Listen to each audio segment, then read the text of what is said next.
आज से कुछ समय पहले की बात है। गंगा नदी में एक मगरमच्छ रहता था। मगरमच्छ बहुत मोटा ताजा था। एक दिन एक कौवा कहीं से उड़ता हुआ उसी नदी के पास आ गया।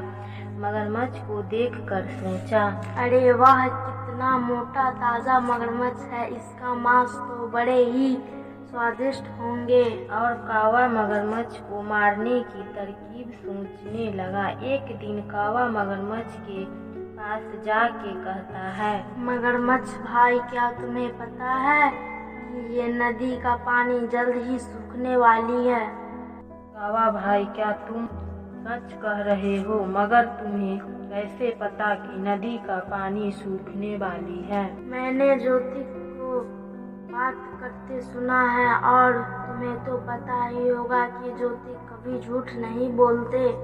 अगर इस नदी का पानी सूख जाएगा तो हमारा क्या होगा? यह कह के सोच में पड़ गया। तब कौवा बोला, मित्र, तुम चिंता मत करो, पास में ही एक नदी है जिसका पानी कभी नहीं सूखता और उसमें बहुत सारे मछलियाँ भी हैं।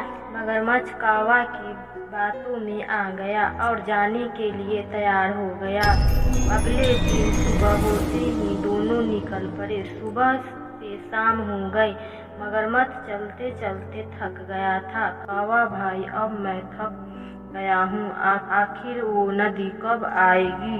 तब कौवा बोला, मगरमच्छ भाई, तुम कितने भोले हो, मैं तो तुम्हें मारकर खाने चाहता था, इसीलिए नदी का बहाना करके इतना दूर ले आया हूँ।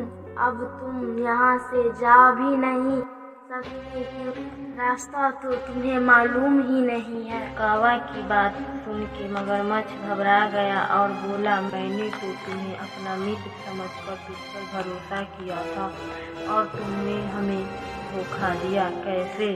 अब मरने के लिए तैयार हो जाओ। और कौवा मगरमच्छ पर हमला कर दिया और मगरमच्छ थक जाने के कारण कौवा के हाथ मारा गया और कौवा मगरमच्छ की मांस मजे से खाने लगा। तभी एक सांप आया और कौवा को मार के खा गया। तो हमें इस कहानी से क्या सीख मिलती है कि कभी भी किसी दूसरे की बातों में नहीं आना चाहिए और कभी दोस्तों से सावधान रहना चाहिए, और आप जैसा कर्म करोगे वैसा ही फल मिलेगा। एक गांव में मोहन और सोहन नाम के दो दोस्त रहते थे। दोनों दिन भर काम करते, तब जाके उन्हें 100 रुपया मिलता। एक दिन सोहन बोला, मोहन भाई, हम सारा दिन काम करते हैं और हमें सिर्फ 100 रुपया ही मिलता है। मोहन बोला, हाँ, पर हम कर भी क्या सकते हैं? सोहन बोला, मैंने सुना है कि पास के दूसरे गांव में एक दिन काम करने के 150 रुपये मिलते हैं। क्यों न हम दोनों वहां जाके काम करें और ढेर सारा पैसा कमाएं। अरे नहीं भाई, इतनी दूर जाके काम करेंगे तो घर कौन संभालेगा? हम 15 दिनों में घर आ जाया करेंगे। आखिरकार मोहन मान गया दूसरे गांव जाने के लिए। अगले दिन दोनों दोस्त निकल पड़े। रास्ते में एक बहुत बड़ा जंगल पड़ता था। दोनों उसी जंगल से गुजर रहे थे। तभी उसे एक बूढ़ा आदमी मिला और बोला, बेटा, मुझे बहुत जोर से भूख लगी हुई है, क्या तुम मुझे खाने को दे सकते हो? सोहन बोला, बाबा, मेरे पास तो कुछ भी नहीं है जो आपको खाने के लिए दूं। तब मोहन बोला, आप यहीं पर रुकिए, मैं कुछ लेकर आता हूँ। और मोहन जंगल में इधर उधर घूमने लगा। कुछ देर बाद कुछ केले लेकर आया और बोला, बाबा, ये लीजिए केले, खाइए। बूढ़े आदमी ने केला खाया और 2 केला मोहन को लौटा दिया और बोला, ये दोनों केले अपने आंगन में लगा देना, यह जादुई केले हैं, और वहां से चला गया। तब मोहन ने 1 केले सोहन को दे दिया और 1 केले खुद ले लिया और दोनों घर वापस लौट गया और आंगन में केले को रोप दिया। अगले दिन जब देखा तो केले के पेड़ काफी बड़ा हो चुका था और उसमें केले भी लग गए थे।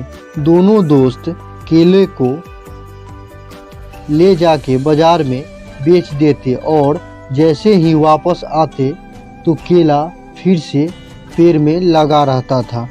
दोनों केले बेचकर काफी अमीर हो गए थे। एक दिन सोहन गांव में घूम रहा था, तभी उसने 2 लोगों को बात करते सुना। अरे भाई, तुम्हें पता है कि गांव में सबसे अमीर आदमी सोहन हो गया है। उसके पास बहुत पैसे हैं और नौकर चाकर भी है। फिर दूसरा बोला, अरे भाई, सिर्फ पैसा होने से कुछ नहीं होता। उससे अच्छा तो मोहन है जो हर आदमी की मदद करता है और दान पुण्य भी करता है। उसके पास भी गाड़ी, नौकर चाकर है। सबसे अमीर आदमी तो मोहन है। सोहन को यह बात सुन के मोहन से जलन होने लगा। मोहन हमसे ज़्यादा अमीर हो गया है। कल मैं उसका केला का पेड़ काट दूंगा, दिखता हूँ उसके बाद कैसे हमसे अमीर रहेगा। और अगले दिन सुबह होते ही मोहन के केला के पेड़ को काट देता है सोहन, और जब घर जाता है तो देखता है कि उसका केला का पेड़ भी गिरा हुआ है। सोहन यह देखकर दंग रह जाता है और मन ही मन बोला, मैंने यह क्या कर डाला, अपने ही हाथों से खुद को बर्बाद कर दिया। और माथा पीटकर रोने लगा। तो इस कहानी से हमें क्या सीख मिलती है कि कभी भी किसी दूसरे के लिए खड्डा नहीं खोदना चाहिए, वरना खुद ही गिर सकते हो।